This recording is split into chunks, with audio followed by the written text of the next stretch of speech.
The old house groaned, wind howled outside, rattling the ancient windows. Rain lashed against the glass, a relentless assault on the night. Inside, Eileen sat alone, huddled by the fireplace. The flames danced, casting flickering shadows that twisted familiar shapes into menacing figures. She was alone, or so she thought.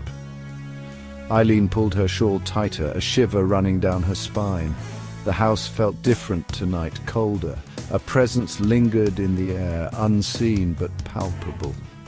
Her heart pounded against her ribs, a frantic drumbeat against the silence of the house. A sudden gust rattled the windows again, and Eileen flinched, her eyes darting nervously around the room. Her gaze fell on the portrait above the mantelpiece, a portrait of Serena, her late stepdaughter. The girl's eyes seemed to follow Eileen, a faint, knowing smile playing on her lips. Eileen quickly averted her gaze, a knot of unease tightening in her stomach. A floorboard creaked upstairs. Eileen's head snapped up, her breath catching in her throat. Silence. She strained to listen, her senses on high alert. Just the wind, she told herself, her mind racing to explain away the sound. Then she heard it. A whisper, soft and indistinct, carried on the edge of the wind. It seemed to come from the hallway outside her door. Eileen's blood ran cold. The hairs on the back of her neck stood on end. She slowly rose from her chair, her heart pounding in her chest. Her hand trembled as she reached for the poker by the fireplace, gripping it tightly for reassurance. Step by cautious step, she moved towards the door. The whispering grew louder. A child's voice, filled with an unnerving melody, echoed through the house. It spoke of secrets, of pain, of vengeance. Eileen's hand shook so violently that the poker clattered against the floor. The lights flickered and died, plunging the house into darkness. Eileen cried out, her voice lost in the echoing silence. The whispering stopped abruptly, replaced by an eerie stillness.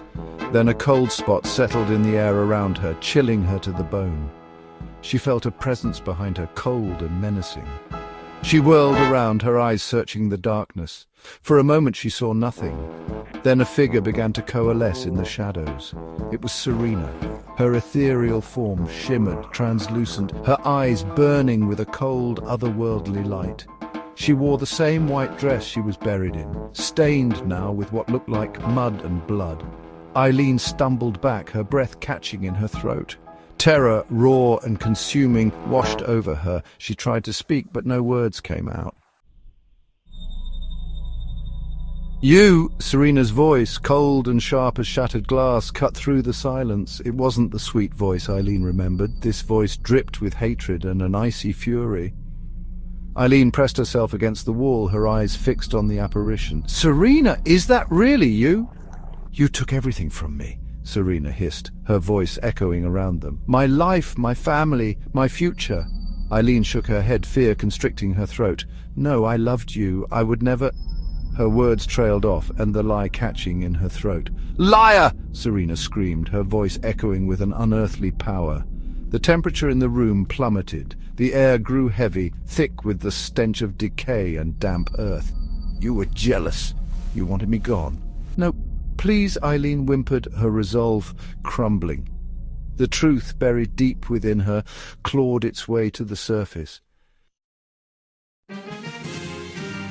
A flashback, vivid and horrifying, flooded Eileen's mind.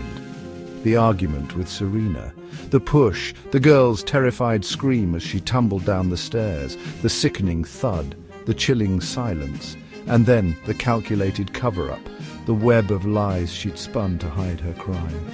"It was an accident," Eileen whispered, her voice cracking with the effort of holding back the truth. "Murderer!" Serena hissed, her eyes blazing. "You left me there to die." "I was scared," Eileen sobbed, the weight of her guilt crushing her. "I didn't know what to do." But Serena wasn't interested in excuses. Her anger radiated outwards, twisting the shadows, chilling the air. This wasn't just a ghost seeking justice. This was a force of nature fueled by betrayal and a thirst for revenge. The house seemed to respond to Serena's fury. The wind howled louder, rattling the windows with a vengeance. Pictures on the wall clattered to the floor, their glass shattering. The temperature continued to drop, the air growing so cold that Eileen could see her breath. Serena advanced, her form solidifying, her eyes burning with an icy fire. "You will pay for what you did," she hissed, her voice dripping with venom. Panic seized Eileen. She scrambled back, her eyes darting around the room, searching for an escape, but there was nowhere to run, nowhere to hide. The shadows seemed to stretch and writhe, reaching out towards her like grasping claws.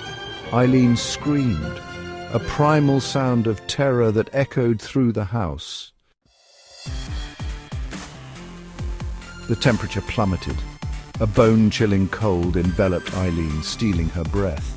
The shadows swirled, coalescing around her, pulling her down into the darkness. Eileen's screams died in a strangled gasp, then silence. The house stood quiet, the storm outside suddenly eerily calm. The only sound was the faint, mournful whisper of the wind. Serena's laughter, cold and triumphant, echoed through the empty hallway.